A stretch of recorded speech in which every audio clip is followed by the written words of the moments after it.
Hey everyone, welcome to arts study made easy. This is Priyanka. तो हमारी class 8 की geography series चल रही है जिसमें हमारा चल रहा है चैप्टर नंबर 5 इंडस्ट्रीज़। आज हमारे इस लेक्चर का 8th लेक्चर है जिसमें हम डिस्कस कर रहे थे स्टील और आयरन इंडस्ट्री के बारे में। इससे पहले वाले लेक्चर में हमने डिस्कस किया था डिस्ट्रीब्यूशन ऑफ मेजर इंडस्ट्रीज़। उसी टॉपिक में हमारा आयरन एंड स्टील इंडस्ट्री चल रहा था। तो चलिए आज हम इसी टॉपिक को कंटिन्यू करते हैं।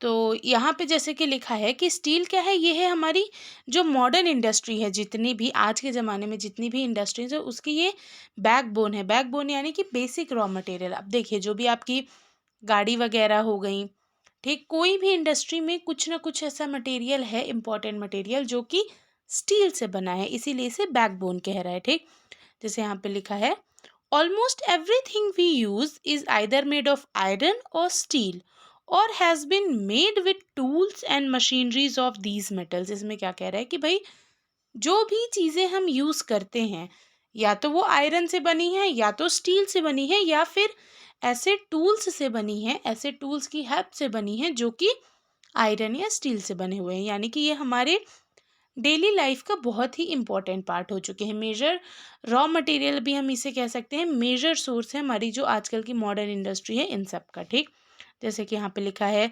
एग्जाम्पल में ship, trains, trucks and autos are made of largely of steel. ये जो हमारे व्हीकल्स हैं ये ज़्यादातर स्टील से ही बने हैं। ठीक, अब यहाँ पे कंपैरिजन करके बता रहा है कि भाई जो छोटी सी सेफ्टी पिन होती है, निडल होती है, वो तक स्टील से बनी है। यानी कि छोटी सी छोटी चीज़ से लेके बड़ी से बड़ी गाड़ियाँ वगैरह तक, जैसे अगर हम बड़ी से बड़े में ट्रेन की बात करते हैं तो वो भी किससे बनी है, आयरन या स्टील से बनी हुई है। ठीक है। Oil wells are drilled with steel machinery. Steel pipelines transport oil. Minerals are mined with steel equipments. Farm machines are mostly steel. Large buildings have steel framework. Overall यहाँ पे स्टील के यूज़ के बारे में बता रहा है, उसको मतलब अच्छे से बताया कि भाई ऑयल वेल्स जो होते हैं उनमें से जो हम ऑयल्स निकालते हैं वो स्टील की मशीनरी से रहता है। ठीक है। मिनरल्स को जो हम एक्सट्रैक्ट करते हैं वो स्टील की मशीनरी से बना रहता है, आयरन एंड स्टील की। ज़्यादातर जो हमारी मशीन्स रहती हैं वो स्टील से बनी हुई होती है। तो यहाँ पे मतलब बेसिकली यहाँ पे हमें बता रहे हैं स्टील के यूज़ के बारे में कि भाई कहाँ कहाँ स्टील है। अब यहाँ पे थोड़ा सा बताएगा कि भाई आयरन और स्टील की इंडस्ट्री की हिस्ट्री क्या है, यानी कि पहले किस तरह थे, फिर बीच में कैसी हुई, मिडिल में, और अब कैसी है। तो यहाँ पे बात करें कि भाई बिफोर 1800 एडी 1800 एडी से पहले कैसी थी इंडस्ट्री।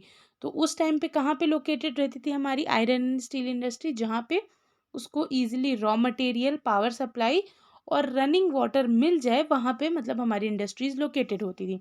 फिर बाद में क्या हुआ, 1800 एडी के बाद क्या हुआ, लेटर द आइडल लोकेशन, उसके बाद फिर आइडल लोकेशन क्या डिसाइड हुई आयरन एंड स्टील इंडस्ट्री की, कि भाई जहाँ पे कोल माइंस हो गया, ट्रेन हो गया, कैनाल हो गया, ये सब रेलवेज, ये सब जहाँ पे इजीली लोकेटेड होंगी, जहाँ पे हमें आसानी से मिल जाएंगी, वहाँ पे हमारी इंडस्ट्रीज ज़्यादा लोकेटेड होंगे। ठीक, तो आप यहाँ पे देख रहे हैं कि भाई टाइम के साथ साथ आयरन एंड स्टील इंडस्ट्री की लोकेशन में कितना चेंज आया। फिर उसके बाद अगर हम बात करें कि भाई 1950 के बाद क्या हुआ, तो 1950 के बाद जो हमारी आयरन एंड स्टील इंडस्ट्री है वो कहाँ पे लोकेट होने स्टार्ट हो गई, जहाँ पे लार्ज एरिया थे, यानी कि बड़े बड़े प्लेन फ्लैट एरियाज थे, सी पोर्ट के पास हो गया, ऐसी जगह पे हमारी इंडस्ट्रियलाइजेशन आयरन एंड स्टील का बढ़ गया।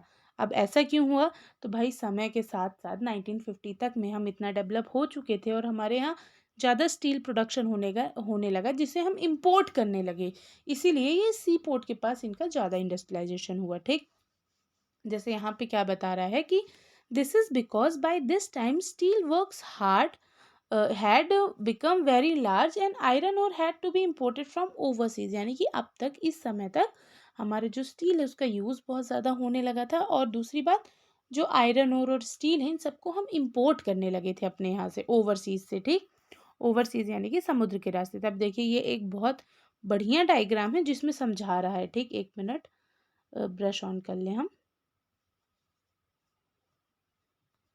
हाँ, जैसे देखिए यहाँ पे ये फर्स्ट वाला है।